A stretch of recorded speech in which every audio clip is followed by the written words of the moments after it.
Hey, Motherflower, before I get into the 2018 WWE Money in the Bank review, I will let you all know about the following. So, this video will also be available as an MP3 format for you to get to download and listen to on the go. As you all know, the T-Mail podcast is available also over on iTunes, Stitcher Radio, also on PODBEAN, but now we are also available on a new platform that you can listen to and download on the go as well. That is over at Spotify. That's right. T-Mail podcast is now on Spotify. So how this worked out was a couple of months ago, I filled out a form through PODBEAN to get this show on Spotify, and it took a while for them to approve. And a couple of days ago, I was checking my emails from where I use the T-Mail podcast through that Gmail account, and it turns out that I got a response like a couple of days ago or so, and it turns out that the podcast is now available over at Spotify. It's been approved. So for those of you out there that have Spotify, I know a lot of you do, to listen to music and as well as to listen to podcasts as well, besides iTunes, Stitcher. And I think overall this is another platform for to be on. I think it's great. I know a lot of you, like I said, use Spotify, so why the hell not? It's a win-win. Thank you all for making this possible. Thank you all for the love and support. And again, guys, thank you all. It really means a lot, Motherflowers. All right, let's get on to the 2018 WWE Money in the Bank review, Motherflower, shall we? So, I said this a couple of days ago during my Dominion review, that it's hard for me to sit here and watch wrestling sober. That being said, I watched Money in the Bank high. I really did.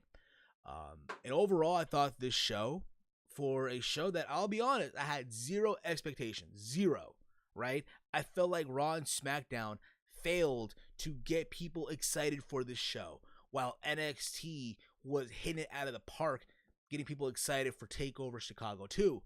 Now, that being said, I thought this show, keep this in mind, I was high as all hell watching this show.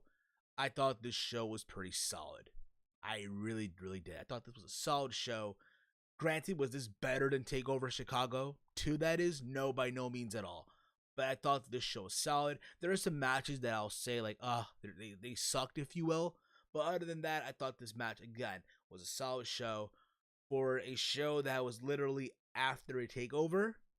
So there you go with that. But I, as always, Motherflower, wanting from you. That's right, you, my Motherflower. All you tell me in the comment threads or on Twitter if you thought this show was great, if you thought Money in the Bank sucked, was it great, what have you, let me know. So the show kicked off with the kickoff, which I did not watch because I got home from work around 6:50, what have you. So I did know the Bludgeon Brother versus Gallows and Anderson, which I thought honestly was going to be on the main show. And it's one of those things where, again, I knew going in that the Bludgeon Brothers were going to retain, and they did. Because why the fuck not, right? You need people to make the sacrifices, if you will, for a team like the Bludgeon Brothers. And that being now Gallows and Anderson. So why the fuck not? Let it be. We kick off the main show with Daniel Bryan versus Big Cass. As you all know, I was at Backlash the last time these two guys went at it on pay-per-view, and that match sucked. It really stunk up the joint. More Big Cass than anything, and I thought this match was better than their Backlash match. And that being said, I'll say this, Big Cass, he still lacks the in-ring skill. To me, he's still a little generic, if you will. At the same time, listen, I give WWE credit here for trying to, establish someone that came out of their developmental system. I'll give them credit for that. But that being said, listen, Big Cass is still like a dud in my honest opinion. That being said as well, again, Bryan tried to make this match work. Obviously, Big Cass tried to overpower Bryan as well here with some moves here. There's a moment where Big Cass hit the most here's the thing. He hit Bryan with the most boring, bland torture rack I've ever seen. Literally. Lex Luger, wheelchair and all, could probably do a better torture rack than Big Cass. And that says a lot. But with all said and done, Daniel Bryan managed to get the win with the heel hook. So still, Big Cass submitted. He tapped out. And I'll be honest with you, I thought going into this match, the way things were going out, I thought honestly Bryan was going to lose. I thought Big Cass was actually going to get a win and get that 50-50 booking in. Now, I hope, honestly, this is the end of the feud. They can move on from this, but we'll see where things go from here. Maybe on SmackDown Live, we see Big Cass and Bryan going at it for the third time and shit. But we'll see, honestly. But again, I hope Bryan can move on from here and go on to a bigger and better feud on SmackDown Live, maybe with someone like an Andrade Cien. Because again, we don't really know if Bryan is staying with WWE or not. We don't really know. And if he's planning to go out, leave once his contract is done with, why not put someone new on the way out? I know Saw Monster said this on his show a couple weeks ago, and that new person should be, in my honest opinion, Andrade Cien. Why the fuck not? But we'll see where things go, like I said. From here, we get Bobby Lashley versus Sami Zayn. Before the match took place, Sami Zayn wrote on Twitter that he was going to dedicate this match to Bobby Lashley's father, right? So there was like a Twitter exchange between Lashley and Sami Zayn. I'm sorry, this match sucked. This match really, really sucked. And maybe it's this whole thing where Lashley, again, he went from being the destroyer, walking Armageddon, to now being this dud in WWE. Maybe the whole fact that, hey, they're playing this giant rib on him and we don't fucking know about it. Hey, you left us years ago to TNA and now, karma's a bitch now, motherflower. And again, this match has sucked. This match literally ended with Lashley throwing multiple vertical suplexes on Sami Zayn for the fucking win.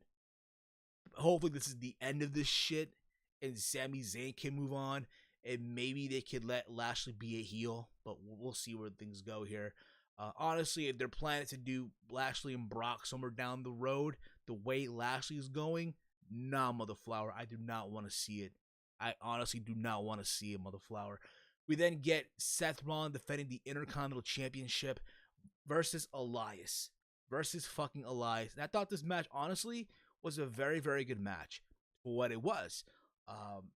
I thought, honestly, the way the shit was going to go, that Elias was going to actually win the championship. They made you believe that Elias was going to actually win the championship. There's a moment in the match where Rollins tweaked his knee the same way that he tweaked his knee at Backlash against The Miz, right? And Elias is working on the knee, even to the point where Rollins, with a bad knee and all, hit a fucking Falcon Arrow. Like I said before, to me, Seth Rollins right now is the MVP. I almost say MP3 for some reason. Is the MVP of on WWE right now. After AJ Styles, that is, right? It's like 1 and 2, Styles 1, Rollins 2. But hey, you could even say, hey, it's Rollins 1, Styles 2, whatever the fuck it is. But again, Seth Rollins right now is that workhorse. The idea here, he's a fighting champion. It was all said and done, right? They go into a roll up, right? And then Rollins countered his own roll up, and he was holding on to Elias's, like he was holding on to the pants for the leverage and shit. So yeah, Rollins retains the championship. But again, I really thought that Elias was gonna win the championship here. They could probably do the rematch tonight on Raw. I'm saying tonight because right now it's Monday morning where I'm at. It's early Monday morning as I'm doing this review. So they could do the rematch on Raw where Elias can win, but we'll see where things go. But I don't think this is the end of the feud. I really don't think it is. We then get the women's Money in the Bank ladder match.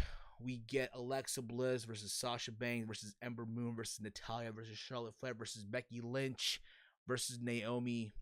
And I want to say, yeah, I think that was it. Also Lana too. Fucking Lana as well and shit. And I thought their match for what it was. Listen, I thought honestly this match was better than the first women's Money in the Bank ladder match, hands fucking down.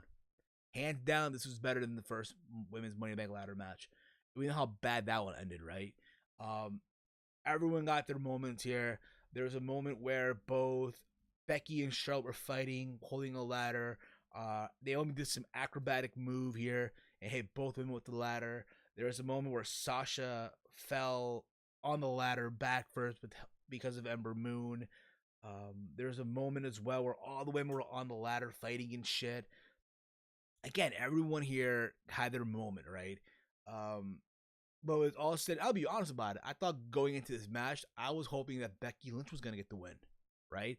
the way they're building this shit up. At the same time, not really building it up, but it's more like I felt like Becky needed a win, right? I guess to revive her career and shit, right? Because I feel like she's become like the forgotten woman on the roster, right? But at the same time, maybe even someone like Sasha, right? But even that, again, there's a moment at the end of the match. Now I'm gonna make a little critique, if you will, okay? There's a moment in the match where I'm sorry, not Carmella, but Becky is about to win the whole thing. And she's climbing the ladder, right? She literally has the briefcase. You know the briefcase is hooked onto something, right? And she unhooks it. She literally has it unhooked. All she had to really do was just grab the briefcase, and that would have been the end of it. But I guess Alexa Bliss popped out of nowhere, right? Keep this in mind. There was a ladder that was literally crossed from each other, like in the bottom corner, right? And Becky falls face first onto the ladder. And Alexa just climbs up and grabs the fucking briefcase. Now, what led on to later on the night, it's like, But yeah, Alexa Bliss won. A Raw Women won it, fine. But honestly, I thought, for me, I would have gave it to Becky. Or if not, maybe Sasha. But even that, again, I thought it was a very good match by the women. A better match than when they had last year with Carmella and the whole James Ellsworth thing. Speaking of which, we'll get into that later on as well in this review.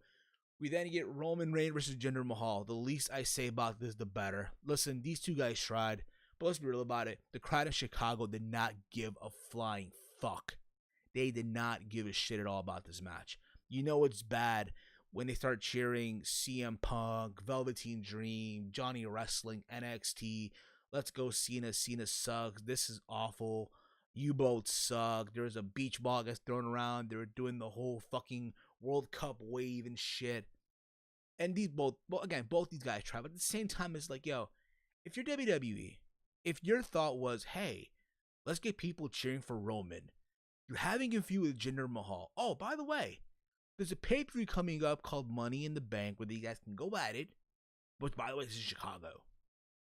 Where, let's be real about it, Roman is not loved in Chicago by no means at all.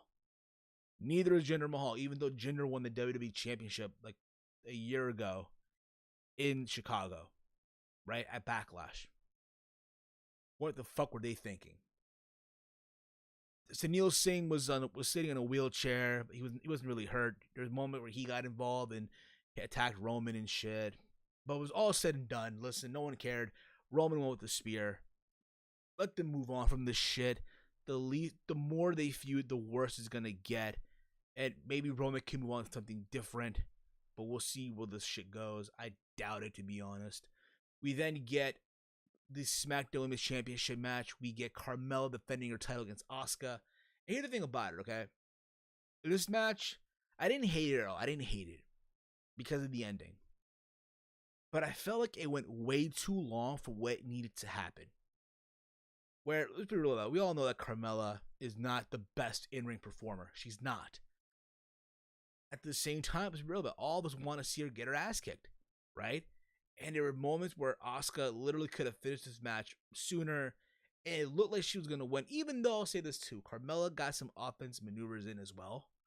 Because again, at the same time, you want to make your champion at least look strong in some way, right? Even though she can't fucking wrestle and shit. And it looked like Asuka was going to get this match already won, right? And then out comes someone dressed as Asuka's like entrance gear with the mask on and shit. Even, yes, there were rumors and innuendo of James Ellsworth being there and shit. People were chanting Ellsworth. And Asuka's in disbelief. She's in shock. Like, she just saw a ghost. Like, what the fuck? You know what I mean? Like, someone ate the last sushi roll on the fucking plate at the sushi bar. Right? And the mask comes off and it's James Ellsworth. Everyone's in shock. But at the same time, though, it makes sense, right? They're back in the same city where Carmella a year ago won the Money in the Bank, right? She won the Money in the Bank with help of James Ellsworth. James Ellsworth was the guy that helped Carmella. He climbed the ladder in the first ever women's Money in the Bank ladder match, right? And all that happened. So here comes James Ellsworth again, right? The intergender champion, right? On the independent circuit. And he literally helps Carmella retain her title against Asuka. Thought it made sense. Thought it made sense in my honest opinion. Even though, yes, the faster we get the belt off Carmella, the better it will be. But for how things ended up, let it be. Carmella after this hit a super kick for the 1-2-3, and she beat Asuka. This is not the end of this feud. Maybe they'll go on to Extreme Rules, but we'll see where things go. But James Ellsworth is back now. Is it a short-term thing? Maybe it is, because I do feel like he'll go back to the independent circuit once this shit's done with. But we'll see how things plan out. But for what it is, let it be. We then get the last man standing match, AJ Styles versus Shinsuke Nakamura. I thought this match was great. These two guys went out there, beat the fuck out of each other. Low blows here with both Nakamura. You'd think Styles by now will actually learn to wear a cup. There are moments where both guys hit their finishers multiple times, and the referee doing the count. And literally before the ref counted 10, both guys in their moments would get up before the 10 count. It's like, no matter what they did to each other, the other person would get right back up. Right? So they're fighting like the fucking death, right? There's a moment at the end of the fucking match where Styles low blows Nakamura with a kick, right? And he goes back into the ring, does a phenomenal form to the outside of the ring through the announce table, and Nakamura is down for the 10 count. So Styles retains. Now I'll be honest about it. I literally thought the way this shit was going after all these months of controversies, of countouts and no contest and shit like that, that hey, Nakamura was going to walk out the new WWE champion. Because be real about it. Since Nakamura come to the main roster, it's been a dud. It's been a bust. A huge disappointment. And it's the way they've been booking him, like having him lose these championship matches. Like, yeah, he won the Rumble, all the fuck you want, but even if that, like, come on. He should have won tonight, in my honest opinion. You lose to Jinder Mahal multiple times. Now you lose to Styles and shit. Now where do you go from here? That's the question. Where the fuck does he go from here? Do you do another match? I'll be honest, I don't want to see it no more. I really don't. I think Styles, it's time for him to move on. Maybe if he was Samoa Joe, but we'll see about that. But at the same time, it's like, if they only follow how I pitched it a long time ago when he was in NXT, the way you bring up Nakamura to the main roster is you make him a special attraction, just like Brock Lesnar, where he doesn't wrestle on TV, he doesn't wrestle on house shows, he only wrestles on pay-per-views, and you build this guy up like a fucking special attraction. But no, they did not even go that route at all. But we'll see where things go out. I mean, honestly, with Nakamura at this point in juncture, what the fuck do you do? Do you give him the fucking U.S. title? You know what I mean? But it is what it is. Styles retains here, and hopefully from here he goes on to feud with Samoa Joe, or maybe Daniel Bryan. But we'll see.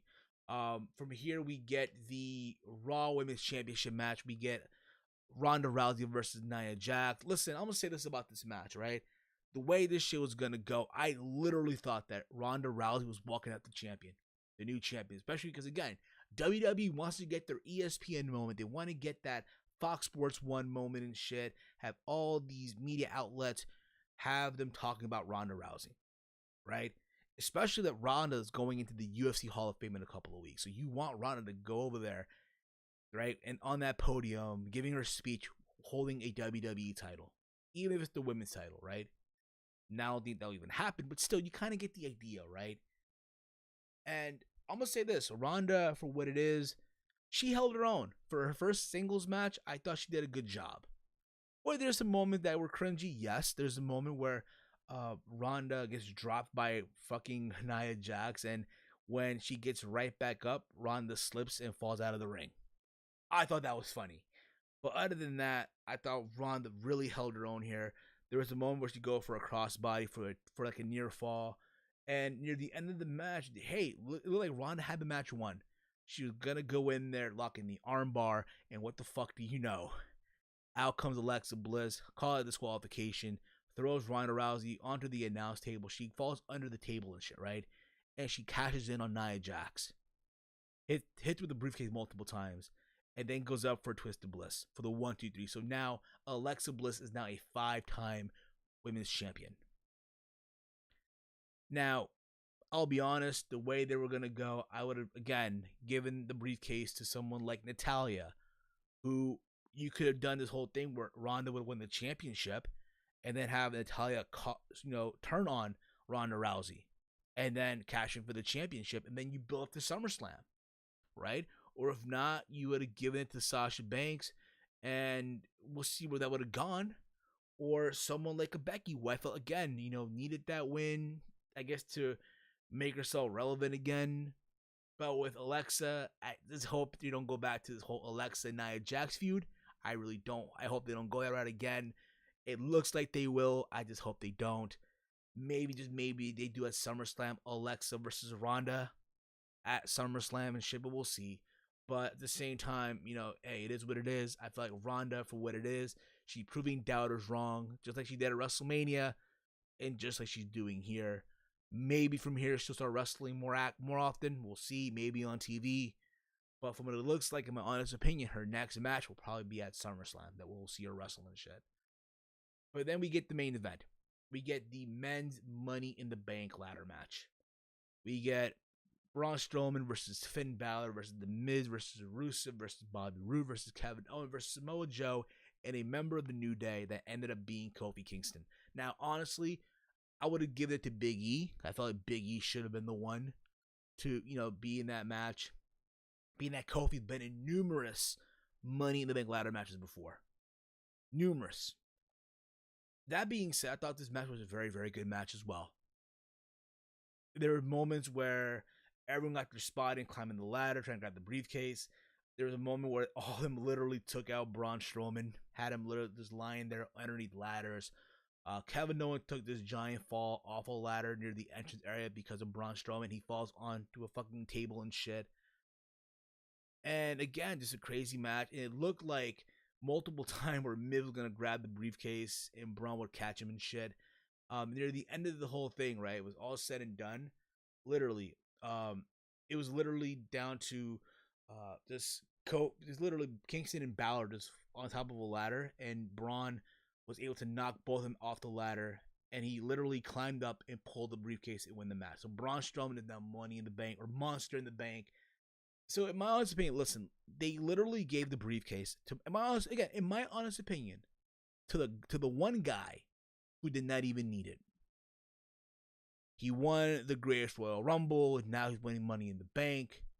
Bruh, this guy being shoved down my throat. I don't know about you, mother flowers.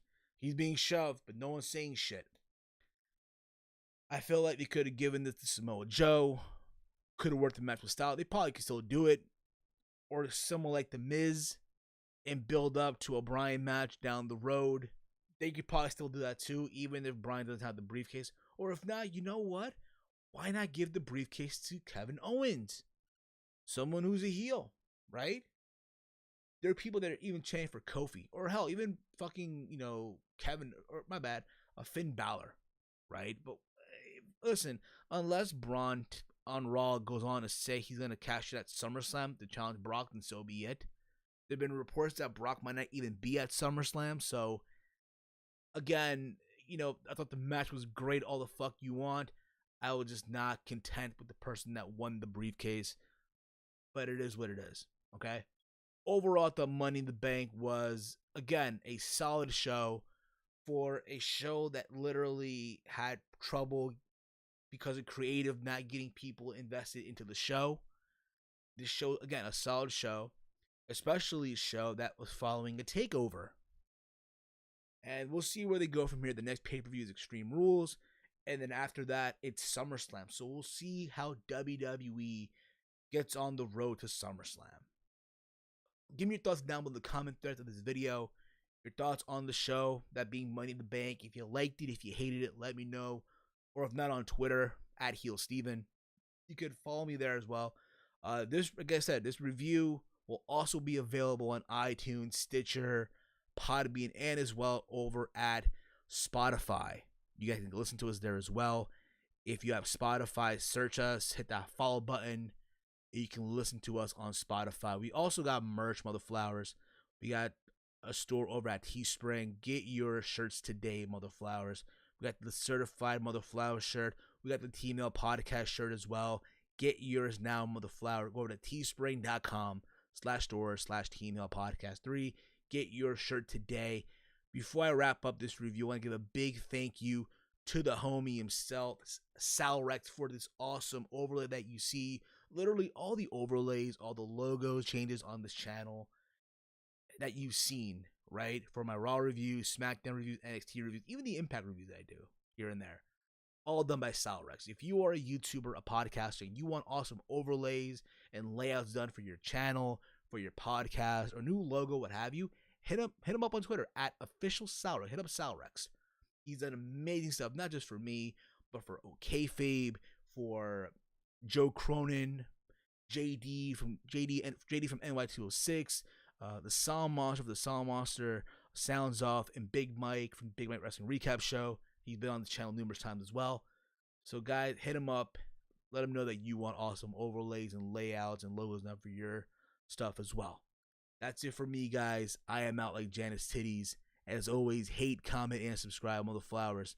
And again, y'all, weed and wrestling is a good connection. I'm just telling you right now, motherflowers. There might be a shirt soon. Weed and wrestling. Let me know. All right, y'all. I'm out. Peace out, motherflowers. Weed and wrestling just might work.